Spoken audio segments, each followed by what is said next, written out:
What-Dy Nerdigans? This is the one and only Packer Girl 89 of Nerdigans, and today's Manga Nerdigan live reaction video is going to be for Fairy Tail 100 Years Quest Chapter 209. But before I get into this recap and live reaction, we are at war with YouTube's algorithm, and it is slowly but surely killing my channel. And in order to defeat this algorithmic beast, we need you to please hit that like, share, and subscribe buttons. And because, of course, this channel, let alone this video, are not sponsored. If you love what we're doing and want to help keep me, my adorable Will Magic Kitty, who's somewhere around here, hopefully being good kitties, and this operation, well, again, literally alive and kicking, so we can keep bringing you more anime and manga content, whether it be news, analysis, or live reactions like this one. Feel free to hit up our Cash App, PayPal, and Coffee. Links are in the description box below, as well as the link to our Patreon where we are doing our anime live reaction content, because unlike YouTube, where we constantly have to worry about getting a copyright strike for showing anything on the screen, well, Patreon, we don't have to worry about that. So we can have our full setup of the anime and manga side by side and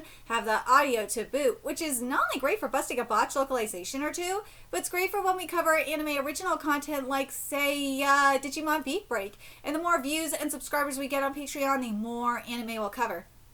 And hell, if you're a $10 Patreon member, you get to choose the series we cover as well.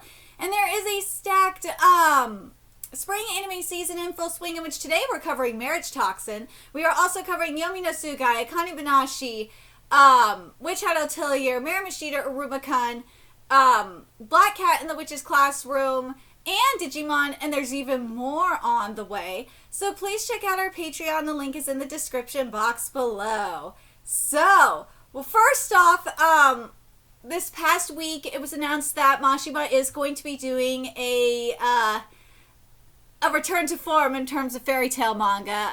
It is going to be like a summer arc for the main manga, and it's going to revolve around an unexpected character, is what he said. So it'll be very interesting to see who it's going to be around. But to the task at hand here, let's get to what you're really here for, which is, of course, Fairy Tail 100 Years Quest, because last chapter, we saw it seemed to be the death of Juvia. Now, if MASHIMA go to MASHIMA, we're going to see Juvia come back to life.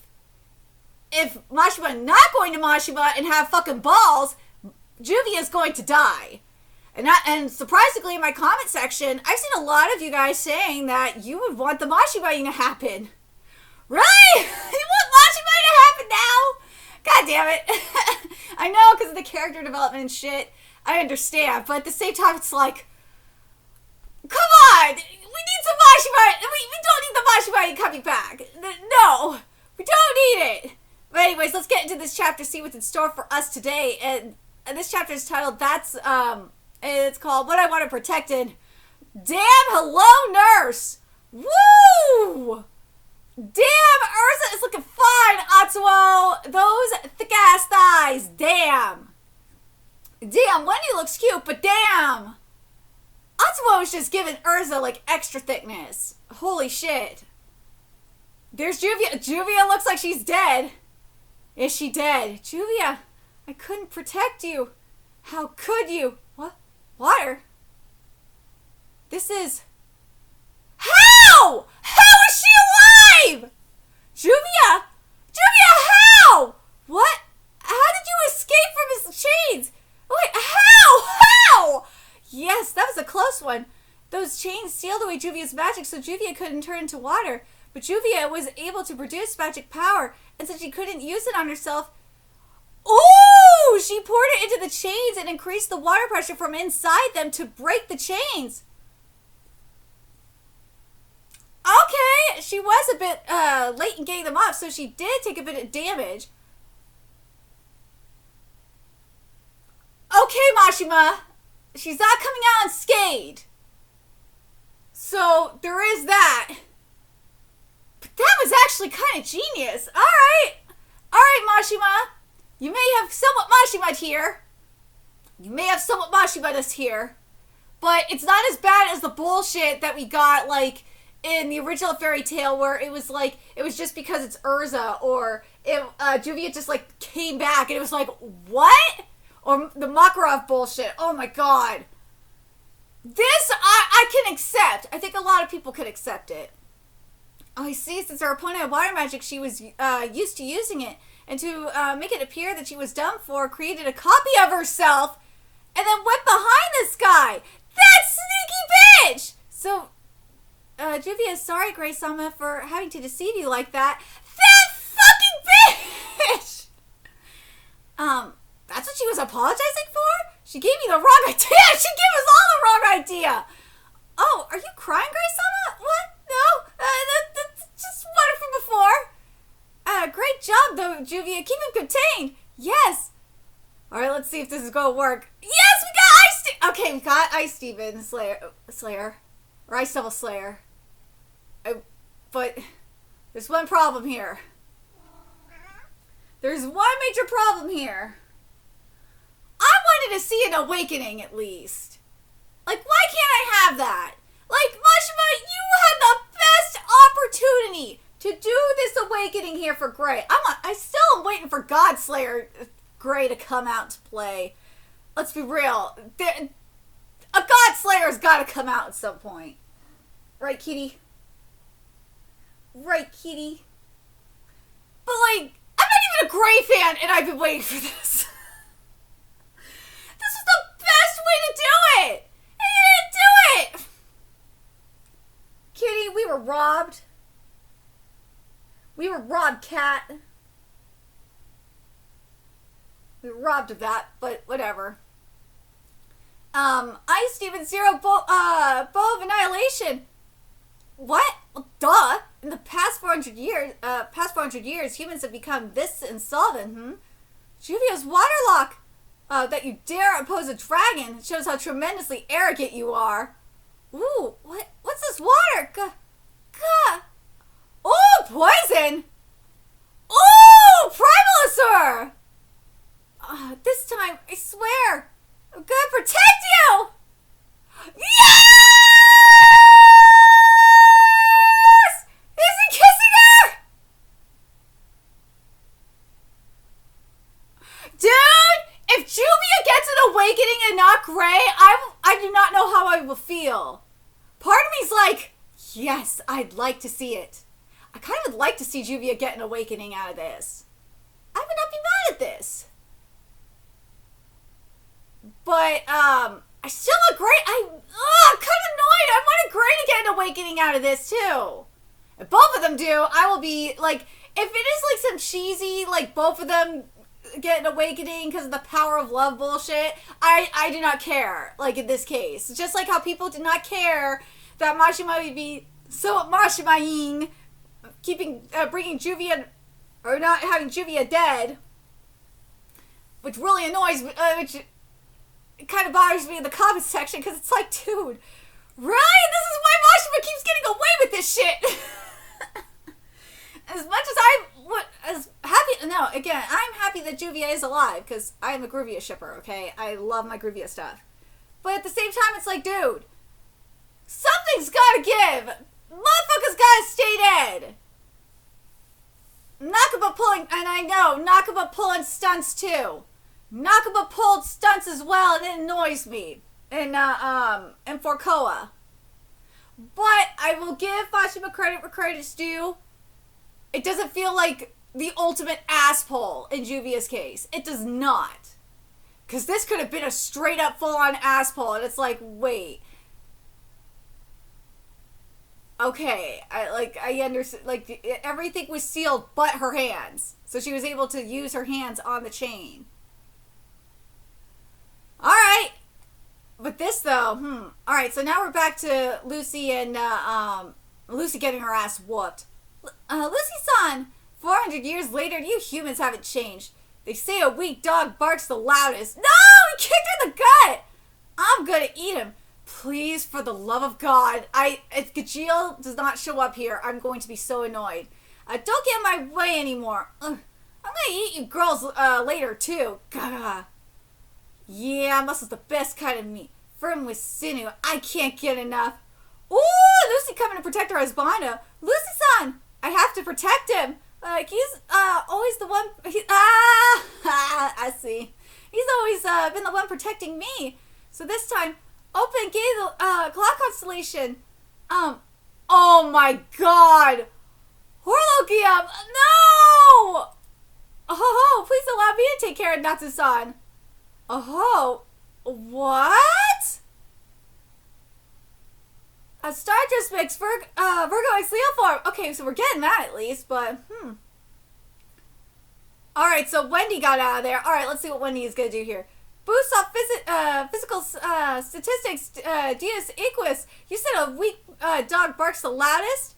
Well, it's stronger than a dog that runs away with its tail between its legs. It's barking to stand up against its opponent. Quiet! Ooh. Yeah, that's not going to work. Where's Gajeel in all this? Like, come on! Lucy-san, I can't last any longer. Farewell, Horologium, Natsu. What's with this guy? So strong. Natsu-san? You okay? Natsu! Oh, well, I wasn't used to this flame, you see. Yeah, I gotta get used to it first.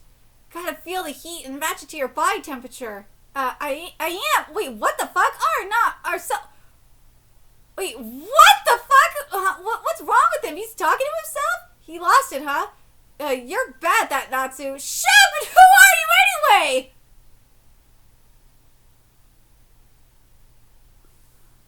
Dude, is that? I swear to God, if that is E&D that is speaking, I will lose my fucking mind.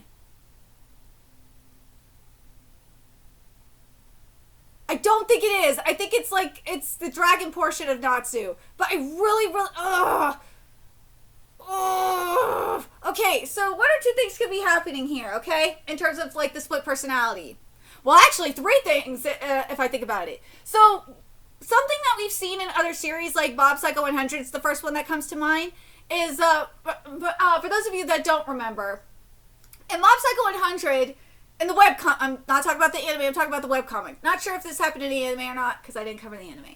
So in the webcomic, what Mob did was because Mob suppressed his Esper self for so long, it created an alternate personality inside of himself. And eventually, that suppressed form of himself came out and took over. Because it was so powerful, like after he got hit in the head. What I feel like is happening here with Natsu is especially because of this dragon power that he's got here. And remember, Natsu declared that he himself was going to be a human. That he was not a dragon. That he was not that he was not E&D. That he was just a human. He was just a wizard. And I feel like this part of him is either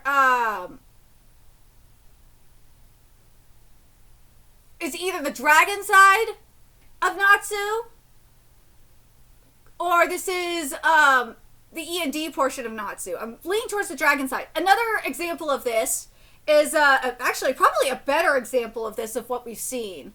Actually, kind of what I want to see in speaking of E&D. If we're getting this for like the dragon portion of Natsu, I kind of, for the E&D, if we have something for E&D portion of Natsu like this, I kind of want to see something akin to what we saw in an AO Exorcist with Rin when his demon side took over, because similar to what we saw with Natsu, like suppressing his E&D portion, and to an extent his dragon portion as well.